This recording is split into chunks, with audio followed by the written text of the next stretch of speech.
Поддержим.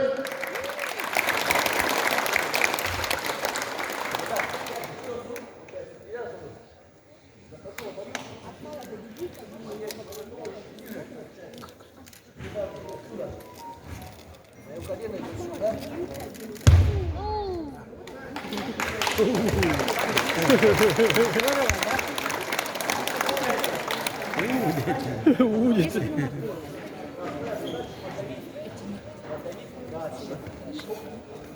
Вот он нам придет. Вот сюда. Не заваливайся, а ухожу под него.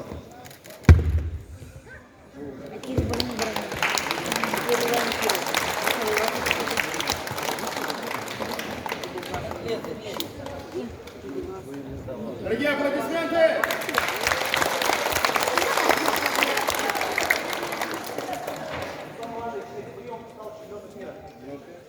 Ребята, вот то, что мы говорили, пока вы юные, молодые, вы должны много приемов делать. Потом останется кто-то своим. Имеет большое значение культура человека. Длина рук, длина ног, это немаловажно. Этот прием называется бедро закона. Самая главная задача, да? Забить руку вниз. Вот как я допустим забивал. Противник закрытый. Видите? Не всегда удается забить руку вниз. Я отдаю руку.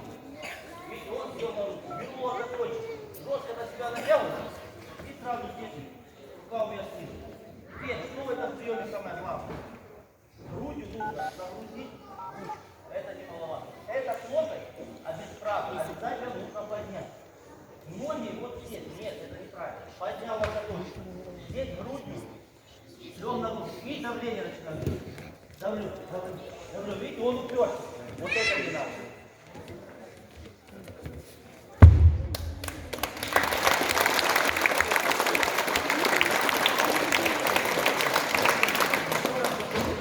Самое главное, многие подворачиваются, оставляют вот здесь руку. Здесь оставили руку, все, нет. Забили ручку снизу. Ножки у меня заряжены. Видите, локоточек сразу приподнял. Здесь загрузил. Моя нога внутри. Так намного удобнее. И начинаю его поддавливать. Вот, видите, давление. Вот это мне и нужно. Теперь аккуратненько ручку обязательно на себя натягивать. Это важно.